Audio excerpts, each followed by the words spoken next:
it's Anya here at Our Gabled Home, where I like to share tips for a simple, beautiful, healthy, and sustainable living. And in today's video, I want to show you how you can make a Calendula Salve.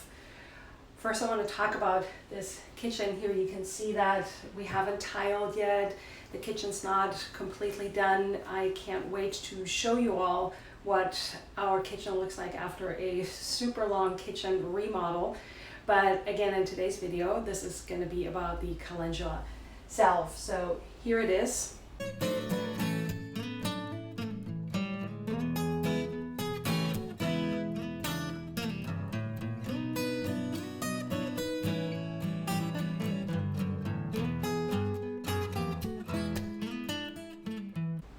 Calendula is very healing for the skin. It's fantastic for any types of cuts, burns, scrapes, fungal skin issues.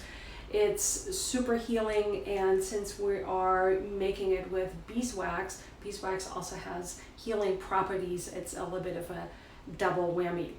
And you may have watched my video how to make calendula oil, which is what we need for this Calendula Salve, and I'm linking it below, so it's really easy. You just combine oil with calendula flowers. Now what we need for this Calendula Salve, as I said, we need the calendula oil and we need beeswax. I actually prefer using beeswax pellets because they're a little bit easier to measure, they're a little bit easier to melt, but I still have this big block of beeswax, so that's what I'm going to be using in this video. But I'm going to be linking and usually prefer the beeswax pellets. And then you need some sort of cute container here with a lid that you can transport it. Some people prefer something like this, a metal container. They're really easy to either recycle or buy at the store or get online. And then you need a good kitchen scale to weigh and measure your calendula oil and your beeswax. And the ratio that we're going for is about 1 to 4. So 1 part beeswax to 4 parts calendula oil. And I measured my calendula oil, so I knew exactly how much I had, and then I used about 1/4 of that in beeswax. And you need to melt your beeswax in a jar. I usually have a glass measuring cup, and I put that inside a pot with hot water and melt it. So let's get started. First, we need to melt our beeswax, and I had already measured that out, and I just put that in a measuring cup glass in a pot of hot water. So this can take a while depending on how much beeswax you have. Beeswax takes a while to actually melt, so there's a little bit of patience needed here.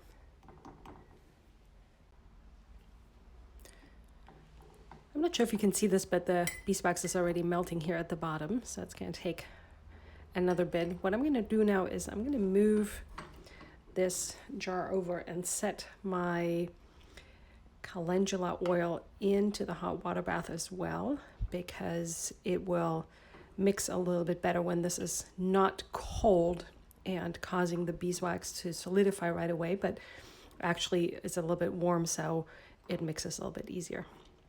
We're gonna wait for this to melt completely.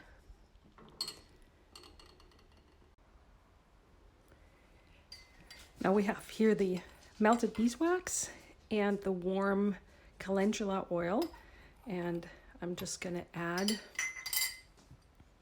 the calendula oil to the beeswax, mixing as I pour it in.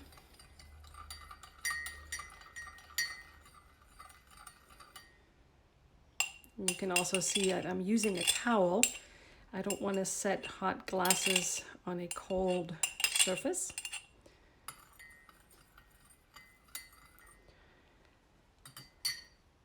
And here's my little jar. I'm going to pour this mixture into the jar.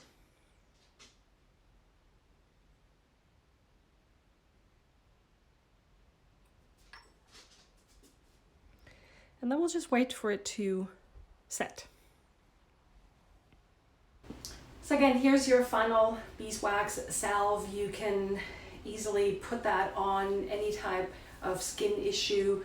If you find that it is a little bit too solid, you can always gently rewarm it and add a little bit more oil. Or if you find it too runny, too soft, then you again melt a little bit more beeswax, warm this up, and add a little bit more beeswax. So you can really play with the ratios and see what suits your needs best.